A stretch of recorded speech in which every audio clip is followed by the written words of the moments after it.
ನಮಸ್ಕಾರ ಸ್ನೇಹಿತರೆ, ಇದೀಗ ತಾನೇ ಬಂದಿರುವ ಮುಖ್ಯವಾದ ಮಾಹಿತಿ. ನಾಳೆ ಮಾರ್ಚ್ 22ಕ್ಕೆ ಕರ್ನಾಟಕ ಬಂದ್. ಆದರೆ ಕರ್ನಾಟಕ ಬಂದ್ ಬಗ್ಗೆ ಸರ್ಕಾರದ ನಿಲುವು ಸ್ಪಷ್ಟಪಡಿಸಿದಂತ ಡಿ.ಕೆ. ಶಿವಕುಮಾರ್ ಅವರು ಸದನದಲ್ಲಿ ಶಾಕಿಂಗ್ ಹೇಳಿಕೆ ಕೊಟ್ಟಿದ್ದಾರೆ. ಮತ್ತೊಂದೆಡೆಯಲ್ಲಿ ಅನ್ನಭಾಗ್ಯ ಫಲಾನುಭವಿಗಳಿಗೆ ಶಾಕ್ ಕೊಟ್ಟ ಸರ್ಕಾರ, ಅಕ್ಕಿನೂ ಇಲ್ಲ, ಹಣವೂ ಕೂಡ ಇಲ್ಲ. ಇದೇ ವಿಚಾರಕ್ಕೆ ವಿಪಕ್ಷ ನಾಯಕರಾಗಿರುವ ಆರೋಶಕ್ ಅವರು ಟ್ವೀಟ್ ಮಾಡಿ ವಾಗ್ದಾಳಿ ಮಾಡಿದ್ದಾರೆ. ಎರಡೂ ಮಾಹಿತಿಯನ್ನು ಡೀಟೇಲ್ ಆಗಿ ನೋಡೋಣ. ಅದಕ್ಕಿಂತ ಮೊದಲು ನೀವು ನಮ್ಮ ಚಾನಲ್ಗೆ ಮೊದಲು ಬಾರಿ ಭೇಟಿ ಕೊಡ್ತಾ ಇದ್ರೆ ಕೆಳಗೆ ಕಾಣುವಂತಹ ಸಬ್ಸ್ಕ್ರೈಬ್ ಬಟನ್ ಮೇಲೆ ಕ್ಲಿಕ್ ಮಾಡಿ. ಪಕ್ಕದಲ್ಲಿ ಒಂದು ಗಂಟೆ ಕಾಣಿಸುತ್ತೆ, ಅದು ಕೂಡ ಒತ್ತಿದ್ರೆ ಕರ್ನಾಟಕದ ಮುಖ್ಯವಾದ ಮಾಹಿತಿಗಳು ನಿಮಗೆ ಸಿಗುತ್ತವೆ. ಈ ಒಂದು ವಿಡಿಯೋಗೆ ಲೈಕ್ ಮಾಡಿ ಮತ್ತು ವಿಡಿಯೋ ಪೂರ್ತಿಯಾಗಿ ನೋಡಿ. ಬನ್ನಿ ಸ್ನೇಹಿತರೆ, ಎರಡು ಮಾಹಿತಿಯನ್ನು ಡೀಟೇಲ್ ಆಗಿ ನೋಡೋಣ. ಈಗ ಮೊದಲಿಗೆ ನಾಳೆ ರಾಜ್ಯಾದ್ಯಂತ ಕರ್ನಾಟಕ ಬಂದ್ ಮಾಡಲು ಕನ್ನಡ ಪರ ಸಂಘಟನೆ ಹೋರಾಟಗಾರರು ಕರೆ ಕೊಟ್ಟಿದ್ದಾರೆ. ಹೌದು, ಇತ್ತೀಚೆಗಷ್ಟೇ ಅಂದರೆ ಕಳೆದ ತಿಂಗಳು ಬೆಳಗಾವಿ ಜಿಲ್ಲೆಯಲ್ಲಿ ಕರ್ನಾಟಕ ರಾಜ್ಯದ ಬಸ್ ಕಂಡಕ್ಟರ್ ಮೇಲೆ ಮರಾಠಿ ಪುಂಡರು ಹಲ್ಲೆ ಮಾಡಿದ್ದಾರೆ.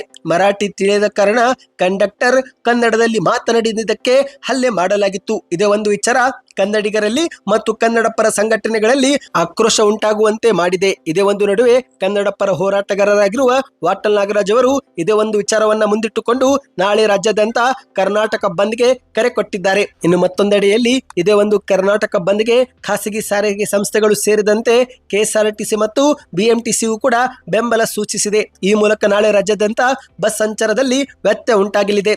ಆಟೋ, ಟ್ಯಾಕ್ಸಿ, ಓಲಾ, ಉಬರ್ ಕೂಡ ನಾಳೆ ರಾಜ್ಯಾದ್ಯಂತ ಸ್ಥಗಿತವಾಗಲಿದೆ. ಆದರೆ ಮತ್ತೊಂದೆಡೆಯಲ್ಲಿ ಈ ಒಂದು ಕರ್ನಾಟಕ ಬಂದ್ಗೆ ರಾಜ್ಯ ಸರ್ಕಾರ ಬೆಂಬಲ ಕೊಡೋದಿಲ್ಲ ಎಂದು ಸದನದಲ್ಲಿ ಡಿ.ಕೆ. ಶಿವಕುಮಾರ್ ಅವರು ಸ್ಪಷ್ಟನೆ ಕೊಟ್ಟಿದ್ದಾರೆ. ಹೌದು, ವಿಧಾನ ಪರಿಷತ್ನ ಶೂನ್ಯ ವೇಳೆಯಲ್ಲಿ ವಿಪಕ್ಷ ನಾಯಕರಾಗಿರುವ ಛಲವಾದಿ ನಾರಾಯಣಸ್ವಾಮಿ ಅವರು ಕರ್ನಾಟಕ ಬಂದ್ನಿಂದ ವಿದ್ಯಾರ್ಥಿಗಳಿಗೆ ಪರೀಕ್ಷೆಗೆ ತೊಂದರೆ ಆಗುತ್ತೆ ಎನ್ನುವ ವಿಚಾರವನ್ನ ಪ್ರಸ್ತಾಪಿಸಿದ್ದಾರೆ. ಇದೇ ವೇಳೆ ಪ್ರಶ್ನೆಗೆ ಉತ್ತರ ಕೊಟ್ಟಂತ ಡಿ.ಕೆ. ಶಿವಕುಮಾರ್ ಅವರು ಈ ಸಮಯದಲ್ಲಿ ಬಂದ್ ಮಾಡುವ ಅಗತ್ಯವಿರಲಿಲ್ಲ. ಈ ಒಂದು ಹೋರಾಟಕ್ಕೆ ಕರೆ ನೀಡುವ ಬದಲು ಮೊದಲು ಸರ್ಕಾರದೊಂದಿಗೆ ಇವರು ಮಾತನಾಡಬೇಕಾಗಿತ್ತು. ಇಂದು ಕರ್ನಾಟಕದಲ್ಲಿ ವಿದ್ಯಾರ್ಥಿಗಳ ವಾರ್ಷಿಕ ಪರೀಕ್ಷೆ ನಡೆಯುತ್ತಿದೆ. SSLC ಪರೀಕ್ಷೆ ನಡೆಯುತ್ತಿರುವ ಕಾರಣ ಈ ಒಂದು ಬಂದ್ಗೆ ನಮ್ಮ ಬೆಂಬಲ ನೀಡಲು ಸಾಧ್ಯವಿಲ್ಲ ಎಂದು ಡಿ.ಕೆ. ಶಿವಕುಮಾರ್ ಅವರು ಹೇಳಿದ್ದಾರೆ. ರಾಜಕೀಯವಾಗಿ ಮತ್ತು ನ್ಯಾಯಾಲಯವು ಕೂಡ ಇದಕ್ಕೆ ಬೆಂಬಲ ನೀಡೋದಿಲ್ಲ. ಬಂದ್ ಕರೆ ನೀಡಿರುವವರಿಗೆ ನಾವು ಕರೆದು ತಿಳುವಳಿಕೆ ನೀಡುತ್ತೇವೆ ಎಂದು ಡಿ.ಕೆ. ಶಿವಕುಮಾರ್ ಅವರು ಹೇಳಿದ್ದಾರೆ. ಆದಷ್ಟು ಬೇಗನೆ ಅಧಿಕಾರಿಗಳೊಂದಿಗೆ ಮಾತನಾಡಿ ಈ ಒಂದು ಹೇಳಿಕೆ ಕೊಡಿಸಲಾಗುವುದು ಎಂದು ಸದನದಲ್ಲಿ ಡಿ.ಕೆ. ಶಿವಕುಮಾರ್ ಅವರು ತಿಳಿಸಿದ್ದಾರೆ. ಈ ಮೂಲಕ ನಾಳಿನ ಕರ್ನಾಟಕ ಬಂದ್ಗೆ ರಾಜಕೀಯವಾಗಿ ಮತ್ತು ನಾವ್ಯಾರು ಕೂಡ ಬೆಂಬಲ ನೀಡಲು ಸಾಧ್ಯವಿಲ್ಲ ಎಂದು ನೇರವಾಗಿಯೇ ಡಿ.ಕೆ. ಶಿವಕುಮಾರ್ ಅವರು ಹೇಳಿಕೆ ಕೊಟ್ಟಿದ್ದಾರೆ. ಇನ್ನಿದೀಗ ಎರಡನೇ ಮುಖ್ಯವಾದ ಮಾಹಿತಿಗೆ ಹೋಗೋಣ ಸ್ನೇಹಿತರೆ. ನಿಮಗೆಲ್ಲರಿಗೂ ಗೊತ್ತಿರುವಂತೆ ಕರ್ನಾಟಕ ಸರ್ಕಾರದ ಗ್ಯಾರಂಟಿಗಳಲ್ಲಿ ಒಂದಾಗಿರುವ ಅನ್ನಭಾಗ್ಯ ಯೋಜನೆಯಲ್ಲಿ ಸರ್ಕಾರ ಕೊನೆಗೂ ದೊಡ್ಡ ಬದಲಾವಣೆ ಮಾಡಿದೆ. ಹೌದು ಸ್ನೇಹಿತರೆ, ಎಷ್ಟು ದಿನ 5 ಕೆಜಿ ಅಕ್ಕಿ ಕೊಡಲು ಆಗುತ್ತಿಲ್ಲ ಎಂಬ ಕಾರಣಕ್ಕೆ 5 ಕೆಜಿ ಅಕ್ಕಿ ಬದಲಿಗೆ ಸರ್ಕಾರ ಹಣವನ್ನು ಜಮಾ ಮಾಡಲಾಗುತ್ತಿತ್ತು. ಆದರೆ ಇತ್ತೀಚೆಗೆ ಆಹಾರ ಸಚಿವರಾಗಿರುವ ಕೆ.ಎಚ್. ಮುನಿಯಪ್ಪ ಅವರು ಮಾಧ್ಯಮಗಳ ಮುಂದೆ ಮಾತನಾಡಿ ಜನವರಿ ತಿಂಗಳವರೆಗಿನ ಅನ್ನಭಾಗ್ಯ ಯೋಜನೆ ಹಣ ಜಮೆ ಮಾಡುತ್ತೇವೆ, ಫೆಬ್ರವರಿ ತಿಂಗಳಿಂದಲೇ 10 ಕೆಜಿ ಅಕ್ಕಿ ಕೊಡುತ್ತೇವೆ. ಆದರೆ ಫೆಬ್ರವರಿ ತಿಂಗಳಲ್ಲಿ ನಮಗೆ ಅಕ್ಕಿ ಕೊಡಲು ಸಾಧ್ಯವಾಗಿಲ್ಲ. ಹಾಗಾಗಿ ಫೆಬ್ರವರಿ ತಿಂಗಳಿನ 5 ಕೆಜಿ ಅಕ್ಕಿ ಮತ್ತು ಮಾರ್ಚ್ ತಿಂಗಳ 10 ಕೆಜಿ ಅಕ್ಕಿ ಸೇರಿ ಒಟ್ಟು 15 ಕೆಜಿ ಅಕ್ಕಿ ಕೊಡುತ್ತೇವೆ ಎಂದು ಮೊದಲು ಹೇಳಿಕೆ ಕೊಟ್ಟಿದ್ರು.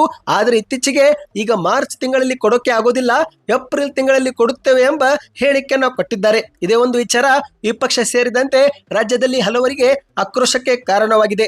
ಹೌದು ಗೆಳೆಯರೆ, ಒಂದು ಕಡೆಯಲ್ಲಿ 5 ಕೆಜಿ ಅಕ್ಕಿ ಬದಲಿಗೆ ಕೊಡಲಾಗುತ್ತಿರುವ ಹಣವೂ ಕೂಡ ಇಲ್ಲ, ಮತ್ತೊಂದೆಡೆಯಲ್ಲಿ 5 ಕೆಜಿ ಅಕ್ಕಿಯೂ ಇಲ್ಲ. ಈ ಮೂಲಕ ಅನ್ನಭಾಗ್ಯ ಯೋಜನೆ ನಂಬಿಕೊಂಡಂತ ಬಡವರಿಗೆ ದೊಡ್ಡ ಸಂಕಷ್ಟ ಎದುರಾಗಿದೆ. ಇದೇ ಒಂದು ವಿಚಾರವನ್ನ ಮುಂದಿಟ್ಟುಕೊಂಡು ಆರೋಶಕ್ ಅವರು ಮಾಧ್ಯಮಗಳ ಮುಂದೆ ಮತ್ತು ಸಾಮಾಜಿಕ ಜಾಲತಾಣದಲ್ಲಿ ಪೋಸ್ಟ್ ಮಾಡಿ ವಾಗ್ದಾಳಿ ಮಾಡಿದ್ದಾರೆ. ಈಗ ನೀವು ಸ್ಕ್ರೀನ್ ಮೇಲೆ ಒಂದು ಟ್ವೀಟ್ ನೋಡ್ತಿರಬಹುದು.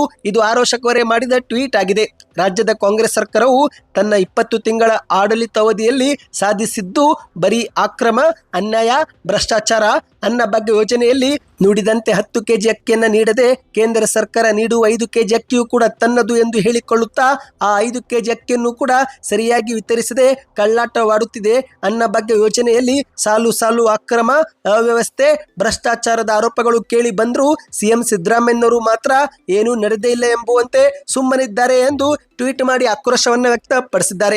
ಅಂದ ಹಾಗೆ ಸ್ನೇಹಿತರೆ, ಮಾಧ್ಯಮಗಳ ವರದಿಯ ಪ್ರಕಾರ ಇಂದು ಬೆಂಗಳೂರು ಸೇರಿದಂತೆ ಹಲವು ಪಡಿತರ ನ್ಯಾಯಬೆಲೆ ಅಂಗಡಿಗಳ ಮುಂದೆ ಅಕ್ಕಿ ಇಲ್ಲ ಎನ್ನುವ ಬೋರ್ಡ್ ಅನ್ನು ಕೂಡ ನೇತು ಹಾಕಲಾಗಿದೆ. ಇದೇ ಒಂದು ವಿಚಾರ ಅನ್ನಭಾಗ್ಯ ಯೋಜನೆ ಫಲಾನುಭವಿಗಳಿಗೆ ಶಾಕ್ ಮೂಡಿಸುವಂತೆ ಮಾಡಿದೆ. ಸದ್ಯಕ್ಕೆ ಇಷ್ಟೇ ಸ್ನೇಹಿತರೆ. ಈ ಮಾಹಿತಿ ಇಷ್ಟವಾಗಿದ್ದರೆ ವಿಡಿಯೋಗೆ ಲೈಕ್ ಮಾಡಿ, ಚಾನಲ್ಗೆ ಸಬ್ಸ್ಕ್ರೈಬ್ ಮಾಡಿ, ವಿಡಿಯೋನ ಶೇರ್ ಕೂಡ ಮಾಡಿ.